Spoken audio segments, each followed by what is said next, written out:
Hello, welcome to Dwyery. It is July 17th, 2013, and I am in sunny San Diego.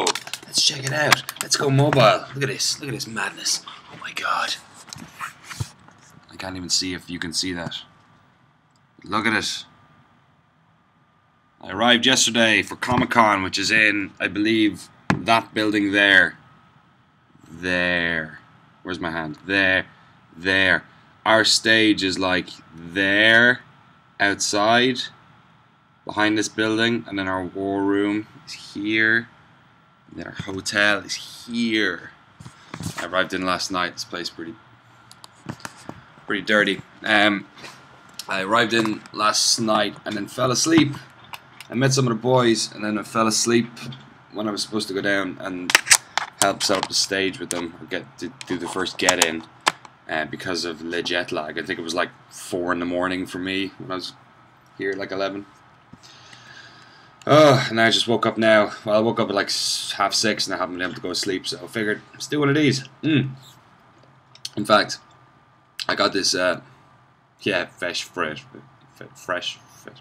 I got this Subway yesterday, in a Subway across the road, and some poor dude who was like fixing the fucking roof for some reason, like fell through the ceiling right behind us. His like ladder was totally busted and just went off, and he looked like he'd like dislocated his finger and maybe busted up his knee a bit.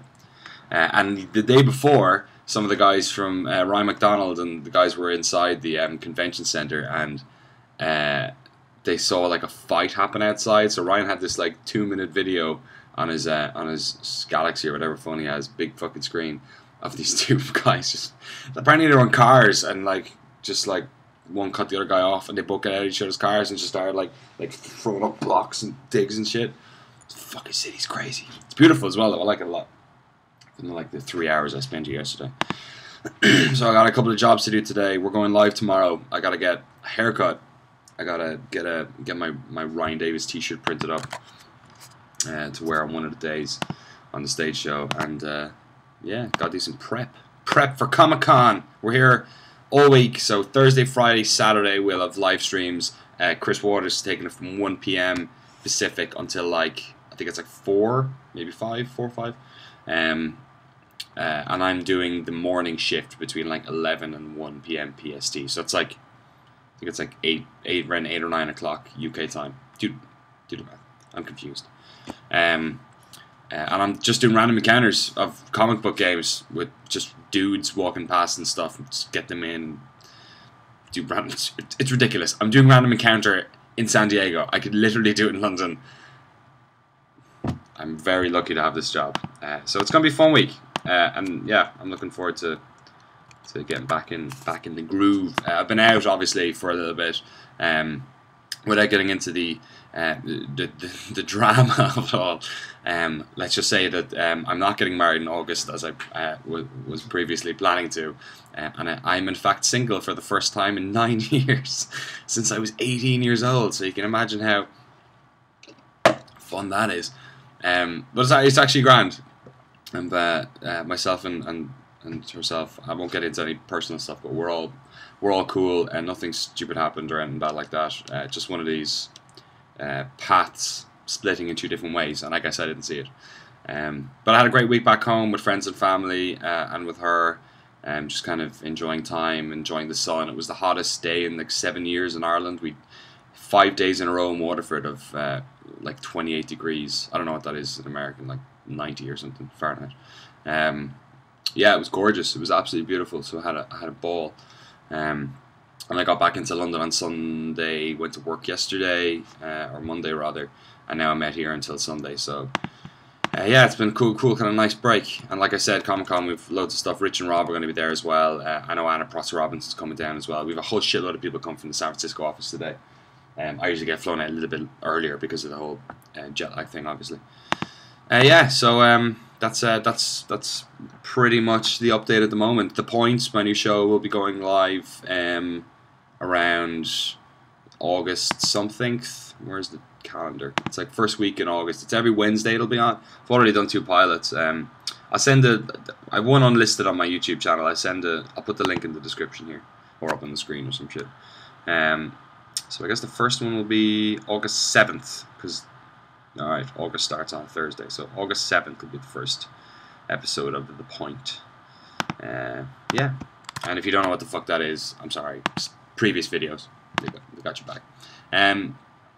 Yeah, that's pretty much it. I want to briefly talk about, I've got a couple of questions here as well, folks have been sending in. You can do it on Twitter or my Tumblr or whatever. But I want to just talk briefly about Mr. Davis. I came in yesterday, and obviously a lot of the guys here at GameSpot have worked with Ryan had worked with Ryan for years. Friends with him since very, very young, those guys. So it's been kind of not daunting. It's been just kind of sad, really, that having to everyone kind of dealing with it in their own way. I got told about it. Just before it broke publicly. Obviously, some of those guys knew for a week before and couldn't talk about it, which is difficult. But yeah, it's, there's not really room for much of a silver lining in this story. He was so young.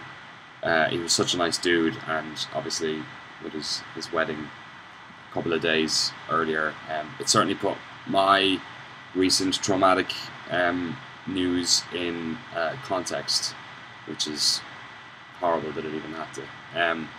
But I just wanted to talk briefly about, because I guess I was a fan of his for so long, and then I was very fortunate to be able to work alongside him and meet him a couple of times. And I just wanted to say, can I just maybe tell a story or so? I remember the first time I met him. First time I met him was actually in the Brattle Theatre in Boston during PAX East Giant Bombs live panel. I didn't really talk to him, though. It was the first time I talked to Jeff. Was that day. I was only working in GameSpot 9 months or something, probably not even. And those guys were super nice to me. And I remember at E3 then, which was just after that, I met Ryan for the first time outside the hotel that we stay in down there. And he was instantly super nice in a kind of but daunting. He's kind of you had that cool uncle that you really wanted to impress, and he'd give you shit, but you'd let him give you shit because I don't know what it is. It's just some magical way of being able to I think it's respect. I think that's what you felt with Ryan, was that there was a respect there, that you had to earn his respect, which meant that you would take shit from him and you'd listen to what he'd say. And himself and Rich Gallup, I remember, were when I first met those guys, they were very much like that. They were very they're trying to put you on the right line. They're trying to suss you out, I feel, which was good. I liked even the fact that they would want to suss you out, considering I work in a different company on the other side of the world, or a different department.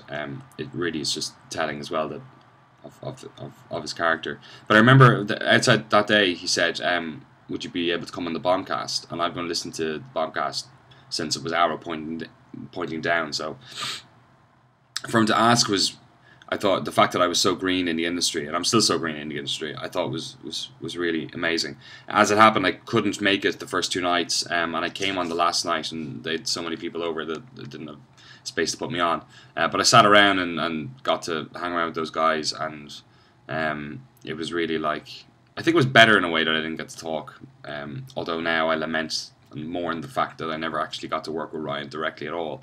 When I came out to San Francisco, he said we should get you. I met him outside on the way into work, or at lunchtime it was actually, and had a brief chat with him. And he was asking me to come. Would I like to come in the podcast as well? And he said, "We'll try and fit you in at some stage." And again, because of conflicts and whatnot, I couldn't do it. So I never, unfortunately, had the chance to work with Ryan, and that's something I'm sad about in a way, but it's quite selfish, I think, as well. Jesus Christ, alarm. It's supposed to wake up this time.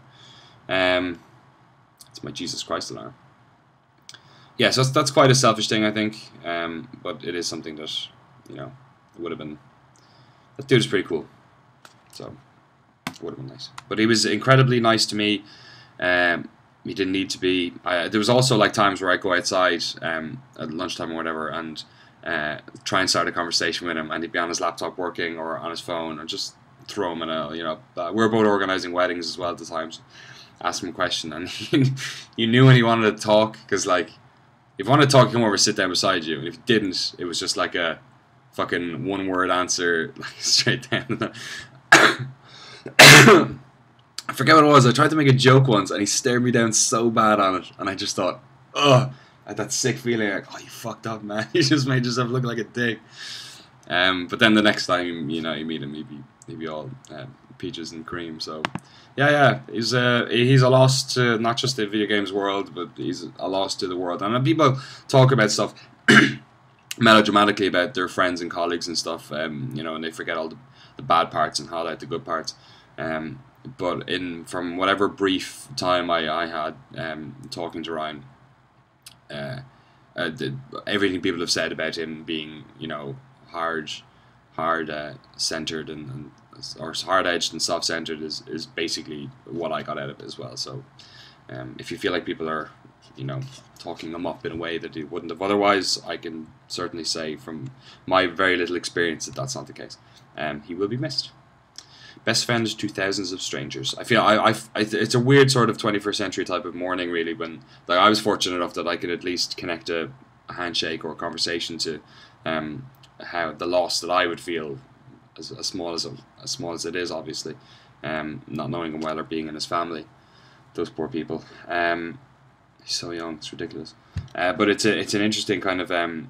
It reminds me of actually my mother when I woke up one morning and she was crying in the sitting room, and it was because of Princess Diana's car crash. And I remember thinking that's just completely ridiculous, But obviously she had,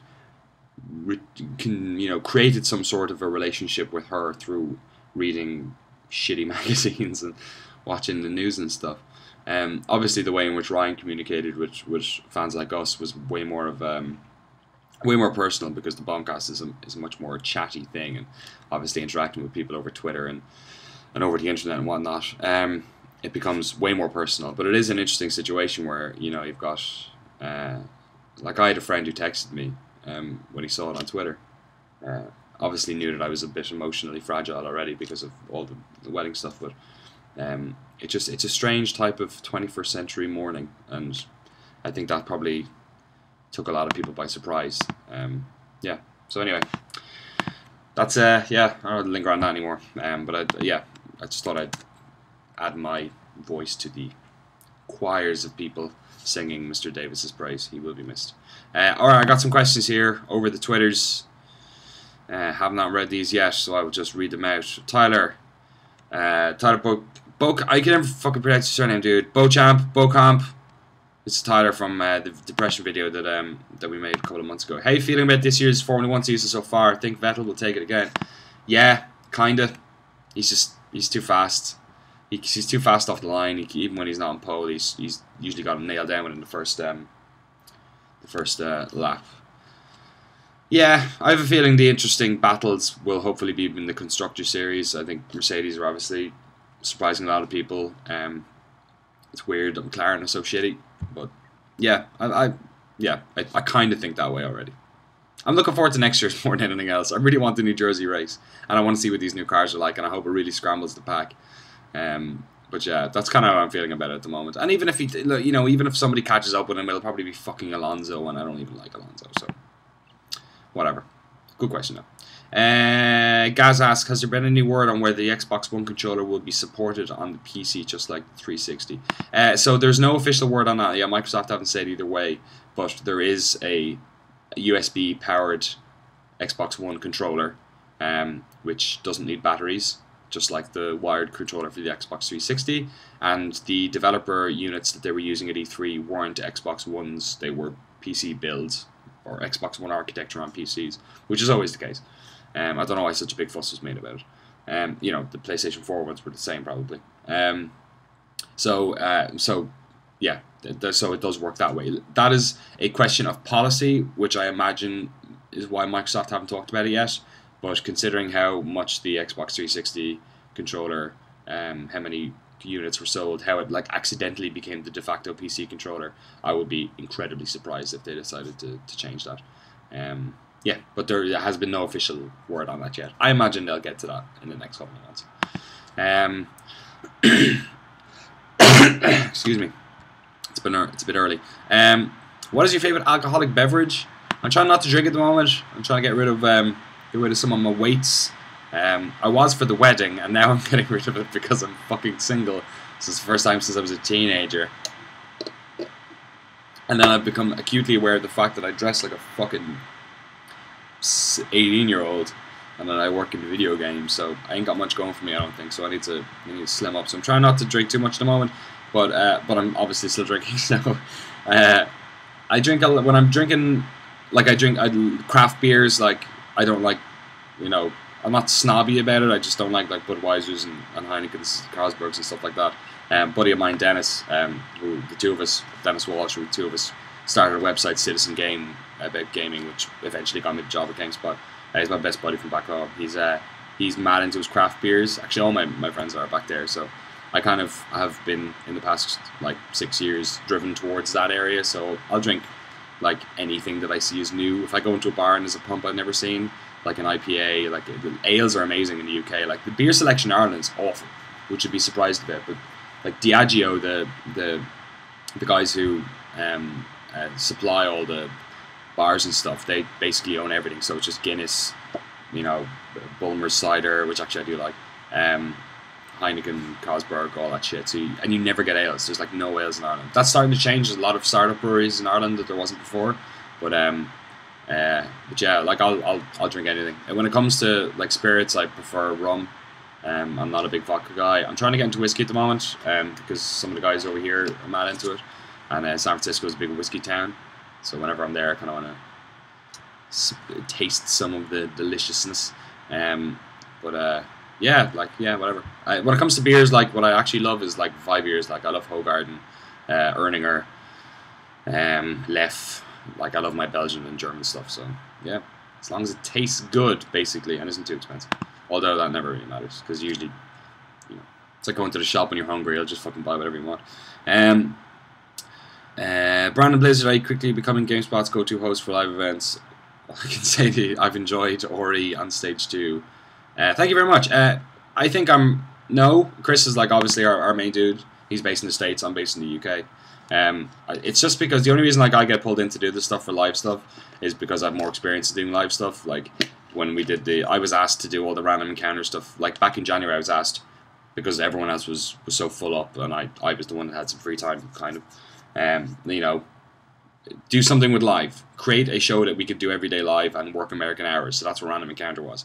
And also I used to work in radio and stuff like that. So I'm used to the live setup. Like I'm comfortable in that space. So I think I was just like the easy pick or whatever. Yeah, I love doing it. I absolutely love doing the live stuff. If I could do more of it, I'd love to do more of it. If I could expand what I'm doing at the moment, I'd love to do that as well.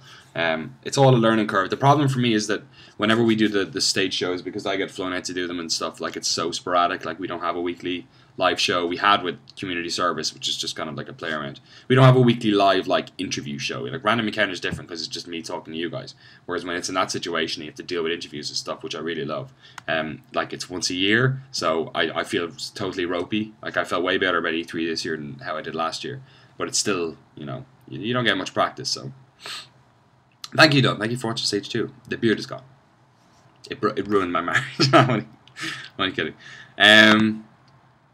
Gareth Hopkins asks, one book, video game, and music album to be stranded on a desert island with. Oh man. Okay, music album. God, that's so hard. Can I take a Spotify playlist? Take summer jams? Album. God, albums I love. Probably like Under the Fur. Jesus, has my Deftones knowledge gone that bad? It's not Under the Fur. What's it called? Around the Fur. Jesus, sorry. Around the Fur by Deftones I really love, but that might be a bit intense for being on a friggin' desert island. Let me come back to that. Book. I'm so bad at reading books. Fucking dictionary. French dictionary, so I could learn French. Or how to build a raft. And then game. Presumably I have a television and a console. If it was one game, I don't know. Something like Minecraft maybe, because that's kind of like... No, FIFA. FIFA or Skate 3. Because I can just play Skate 3. I went home last week to just chill out and get my fucking head straight. And I just sat in my room, in the front room, windows open because it was so sunny out, doors open, like patio doors open, just played Skate 3 for like 4 or 5 hours. I love that game. Just play your own music off to the side and play some Skate 3. I don't know, like... album, that's a bit intense. Maybe like De La Soul's Greatest Hits, or the Best of Bent, or like something chilled. Yeah, maybe not Deftones. I love Deftones, but it might be a bit too much. Scare away all the Panthers, though. Laith, how am I feeling? I'm feeling good, thank you. It's in San Diego. I'm drinking water from a Subway cup. It's not actually, yeah, I just poured it in. I don't know why. The novelty of a straw. John Vignacchi asks, what is your ultimate gaming rig? Thanks, John. Obviously something that'll play Disney Infinity really well. My ultimate gaming rig at the moment is in the UK in a fucking in storage, because I'm in between houses at the moment, because I'm doing some crazy changes in the next, like moving stuff in the next couple of months, and I was anyway with the wedding, so I'm kind of all over the place at the moment. So once I know what I'm doing, I'll work whatever that. Yeah, I'm so far off. Like, I used to build PCs all the times in university, and when I built this one, I didn't even build this one. I got it made for me. And no, did I? No, I did. I built this, but like Mark Walton in GameSpot UK basically helped me build everything. Because I don't know anymore. It's like I think it's an is it an i5 or an i7? I think it's an i5 Ivy Bridge, with a pretty tasty graphics card in it, which I can't remember what it was called. Like, if me from 5 years ago could hear me now, I'd be so disappointed. But I just got off it's got a solid state hard drive in it, and fucking like some ridiculous amount of RAM, like 16 gigs, which just terrifies me, because I remember buying like 512 for. I remember buying 1 meg. Well, I didn't buy it, but I remember being sold 1 megabyte of RAM upgrade for my Amiga 600 for £120, like Irish pounds. That's how well that was. Samuel asks, will you buy Rome 2? Have you played any of the old Total War games? Rome 2 is the most anticipated game of the year. GTA 5 is second. Yes, I would definitely play Rome 2. It looks amazing. Those guys have been over in our office showing it super early. They've been very good about coming over and showing us that game. Excuse me. It looks great. I have played the old games. I played Shogun a bunch. I played the original Rome a bit, but I haven't played any of them in like any of the new stuff. I played like the original games, like what feels like a lifetime ago back home. But I haven't played any of the new ones. I was never really good at them either, but I've gotten into like StarCraft in the meantime and stuff like that, so I feel like I'll be better equipped to understand what goes on there. Yeah, so I'm really looking forward to it. I'm also looking forward to playing Company Heroes 2, which I haven't had the chance to because my PC's away. Yeah, so hey, fucking good year for strategy games. But Sega are just knocking it out of the park with like the two biggest historical strategy games, or real-time strategy games, like sequels to them. It's crazy, and they're both under Sega now. Thanks THQ. Yeah, all right. I think that's all the questions. Christoph Romanoff, my Aussie friend, asks, how is the best way to have a potato? I love roasties. Roasties are good. I am also very much a fan of the straight up boiled potato. Just heat it up in a pan, some water or pot, and then just cut it in half. Slice of butter, Kerrygold right down the middle. Just let it sit there. Soak that shit in. I'll eat a potato anyway. I won't eat it raw. I hear people don't eat the skins. That's weird. Of course you eat the skins. Skins are fucking delicious, especially if it's roasted. It's like the nicest part. Weird. There's more questions. David Robson asks, rate Irish birds on a scale of 1 to 7. If you're talking about birds like wood pigeons, I'd say 5. There's not too much variety back home, but they make nice songs. In terms of females, well, I stayed with one of them for 9 years. I have to stop bringing that up. It makes it sound like I'm fucking doing a cry for help. It's not. Yeah, Irish girls are awesome. Irish girls are awesome. Real down to earth, real kind of witty, funny, up for a laugh. 7. Yeah. Saqib Hussein asks, PC or Commodore Amiga? PC, because they don't stop making games for the Commodore Amiga a long time ago. Obviously, alright, I'm running overdue on this motherfucker. 25 minutes. Apologies for the length. That's what she said. I'm off to have some breakfast, finish the rest of my sub thing, and then we got Comic-Con nonsense going on GameSpot all week. I'm trying to see if is it comiccon.gamespot.com or something. We got that vanity URL. No, brings you to nowhere. Yeah, whatever. Go to fucking GameSpot's homepage, and I'm sure there will be a massive Comic-Con button.